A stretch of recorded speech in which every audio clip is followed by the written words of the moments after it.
Hey everybody, Ben here. Just wanted to do another video before the week is up.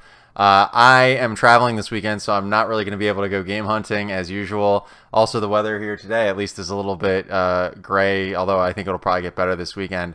Anyway, wanted to put something up. As always, if you're liking these videos, please hit the like button. It really helps me out. But today I wanted to sort of recap and go back. A month ago I did a video about the WATA games controversy and the Karl Jobst video, as well as a little bit further back I did a video about the $1.56 million Mario sale and my thoughts about it, and basically why you shouldn't be investing money in video games. I just think it's unwise. And I felt like now that we're sort of a month out from the Karl video and there's a lot more information out there, some things have happened and some other things have happened in the market too, other sales, etc., that maybe it's worth revisiting this topic, giving some updated thoughts, sort of showing what has changed since that time, and just giving my opinion. So anyway, if you like it, make sure to hit the like button, and let's check out what I pulled aside and we'll talk about it real quick. So really what started all of this, and I think the reason that drew a lot of people an interest to the subject, was this the video that this article references from Karl Jobst. You can go through, Google this, look up his video. Obviously he can go through all the details much better than I could, but he put out this 50-some minute sort of documentary style video about what was happening in the grading and authentication scene when it comes to this company WATA Games, the business of heritage auctions, one of the partners that they do business with in terms of getting games to the market, etc.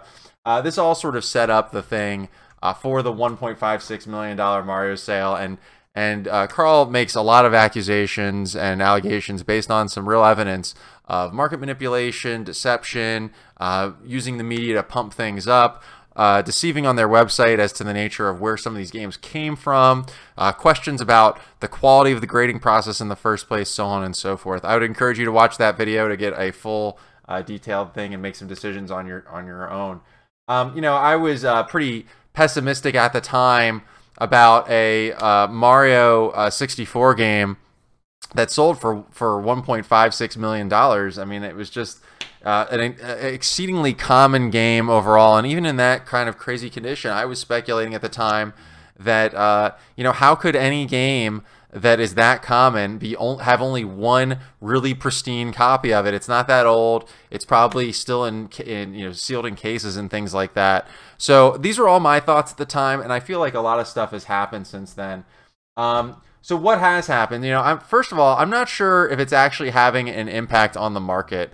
So some of it would say yes. So for example, if you look at this is from Golden Auctions. This happened just recently, maybe about a week ago.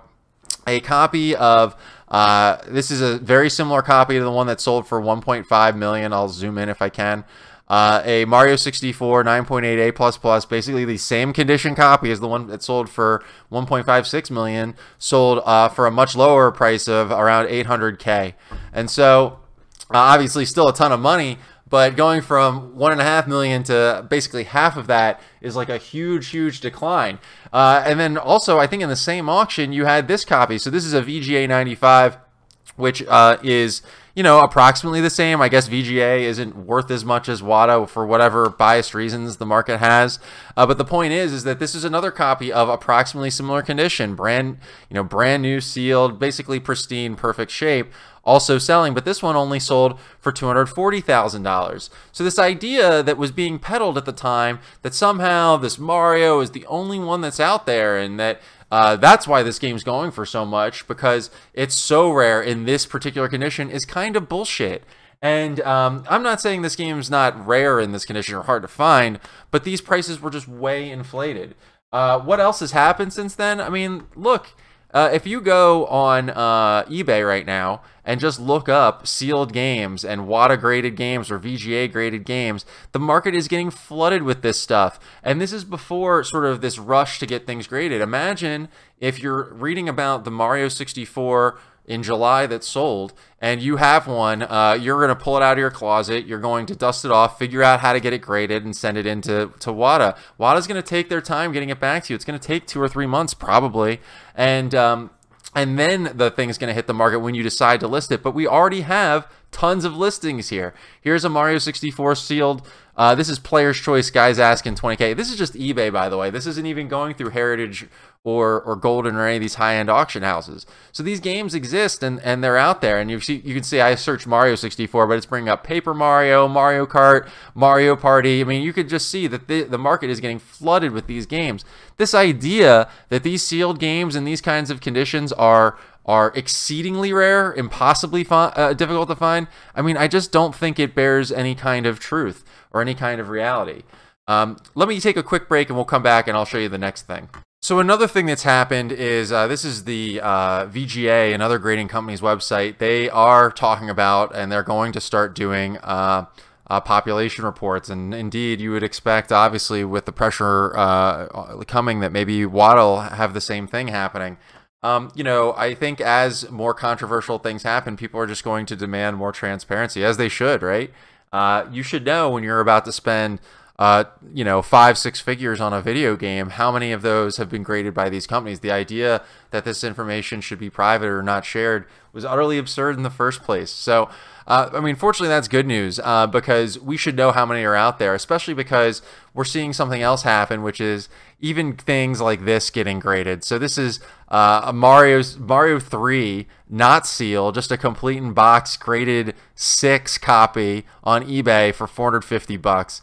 And this is, to me, why this is all so bad. And I don't necessarily blame the seller. I want to be very clear. I know people, you know, if you think you have something you can sell and make money on, go right ahead and do that. You know, people have reasons they need to sell things. They need to take care of their families. I get that. But this is sort of the consequences of a pumped up market where people think everything is worth something, is that you see people trying to sell stuff like these crazy games that aren't even that rare. I mean, if you look at this Mario 3, there's tons of damage on the box right at the top. If you look closely, maybe it's not coming through in the video super well. It's not sealed. There's nothing special about it. You can even see on the back there's damage. There's in this little corner there's like a frayed edge and stuff like that.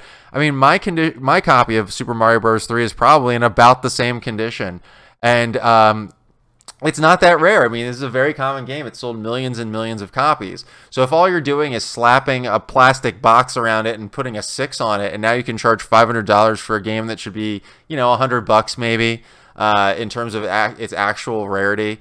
The only people who really benefit from this are sort of market makers, and especially WATA, who continues to basically take these grading fees and stuff and pump themselves up, indeed to the point where they're able to sell their company and probably make a pretty penny for all of the founders.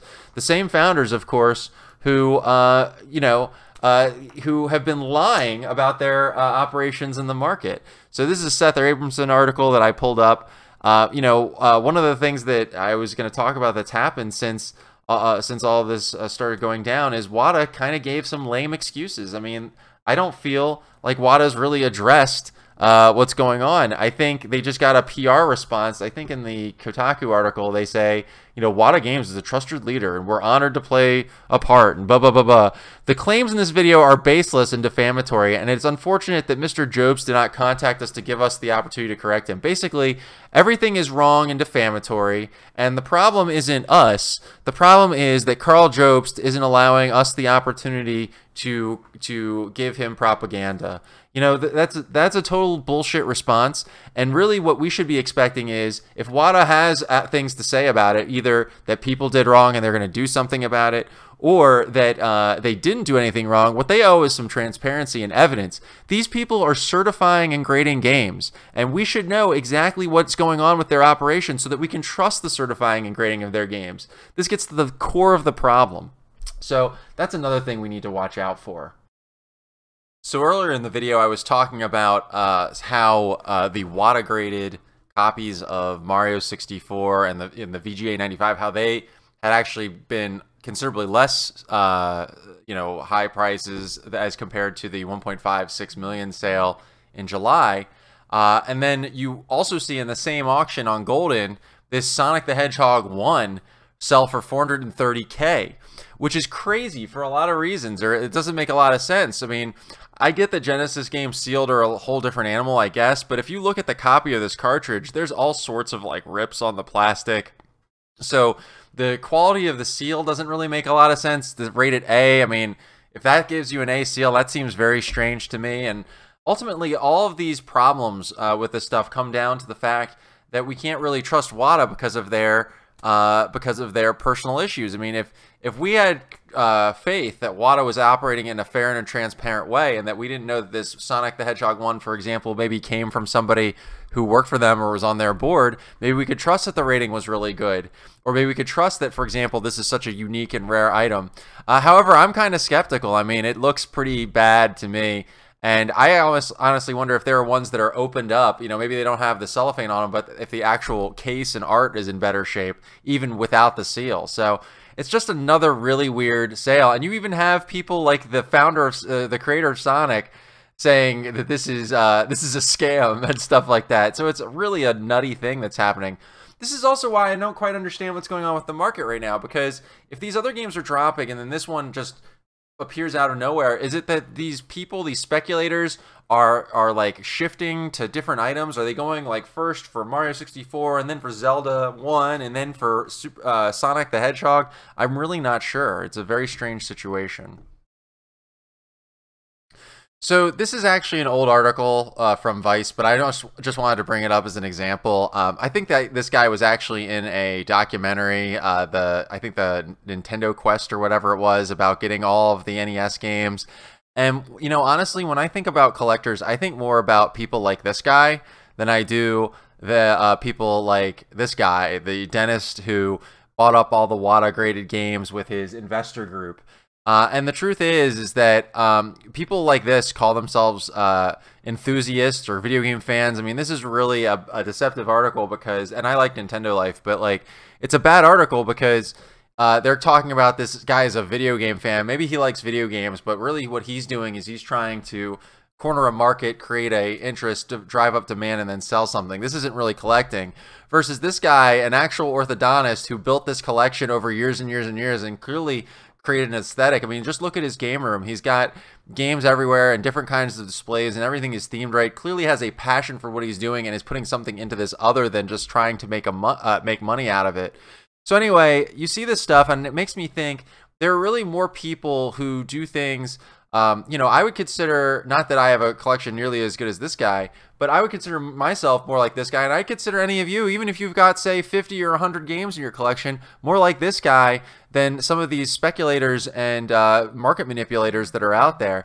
I mean, these are the real collectors, and it really depresses me, I guess, that these sorts of things exist out in the marketplace for a hobby that's that can be so much fun, especially because you can touch and open and play these things and preserve them in ways that don't require something to be sealed up. So we know, like, this guy is one of the guys who buys these games. You know, this guy goes out and he decides to pick up all these things on behalf of his investment group. And we know that there are things like these fractional share companies like Rally and so on. I think I brought up one of those articles here too, if I can find it. But the point is, like, is this it? No. Anyway, the point is like, there are people, the people who are actually going in and spending the money on these games appear to be people who are very, very wealthy and have goals beyond collecting, that they are looking at this as a speculative investment. I think if real collectors, really high-end people who are enthusiastic about games were doing this, these people would be much more public about their purchases. They would say, hey, I'm going out and I'm going to buy a bunch of WATA games and here's where I'm displaying them. They'd probably do what I do and start a YouTube channel and talk about it. Indeed, you do see a lot of people who are collectors who advertise this stuff on YouTube, and there are definitely people in the graded scene who are doing that. However, I think when you're talking about the high end, the people who are spending 6-7 figures on these games, I don't think it is real collectors. I think it's a lot of investors.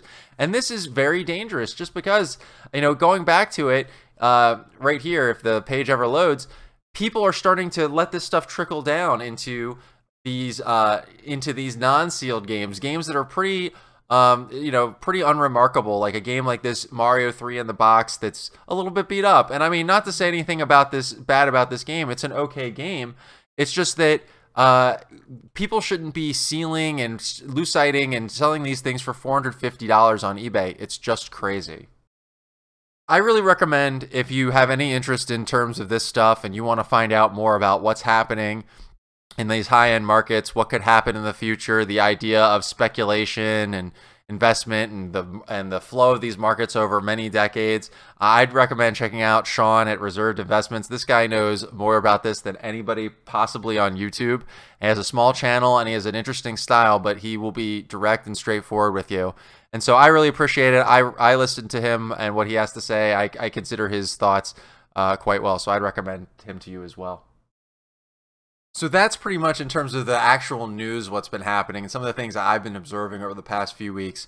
And it is kind of crazy in terms of everything that's going on and how much rampant it's both speculation pushing things up, but also people flooding the market with these sealed WATA graded games that are inevitably going to push the market back down. And it's also trickling into these non-sealed markets, which really frustrates me as a collector because it feels like it's taking inventory out of the market, sealing it up and throwing it into some investment fund.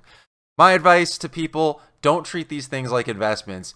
Collect casually. Go for things that don't cost you a lot of money. If the value of something starts to be meaningful to you, if you start thinking that an item that you own or something that you want is going to have a material impact in your life if you own it or spend money on it or whatever, my advice is to get out of it and sell it and keep your money that you're trying to save for the long term, the value that you have as a person. Try and keep it in traditional assets like stocks, your maybe bank accounts, whatever. I'm not a financial advisor, but things that are actual proven investment vehicles that could be protected and not video games.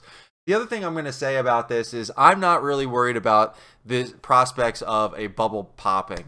We can talk about bubbles and things like that and whether the game market is poised to have some sort of bubble burst, but I think that's kind of missing the point, because the truth is that if you're just a casual collector, if you're someone who's doing this for fun and doing this for the right reasons, it doesn't matter if the bubble pops. If the bubble pops, you're going to do the same thing, which is hold on to your games, play them, and enjoy them. If you're not in the hobby for those reasons, if you're worried that the bubble pops and games lose 30 or 40% of their value or whatever the number is, and you're going to lose your hat on it, my advice is to start selling your stuff now and get out of this, because it's not really worth it. Anyway, that's it. It's a different kind of video for me. I wanted to post something before the weekend. I don't know if you're going to like this or not. Please leave a like or dislike, if you will, based on how you feel. Please leave a comment. Tell me if I'm wrong about any of these things. Tell me what you think about where this is going to go. I'll probably have more to say on this stuff as these things move forward. I think we're going to still hear more about WATA and possibly the FTC and things like that. I feel like there's more revelations, and I just don't think this is over yet. So we'll see what happens. Please be sure to subscribe if you haven't already subscribed. I would really appreciate it. We're so close to 1,000 subscribers, so it'd really be great. And really, that's it. Take care. Be safe. Get the vaccine if you haven't already gotten it, and take care. Bye-bye.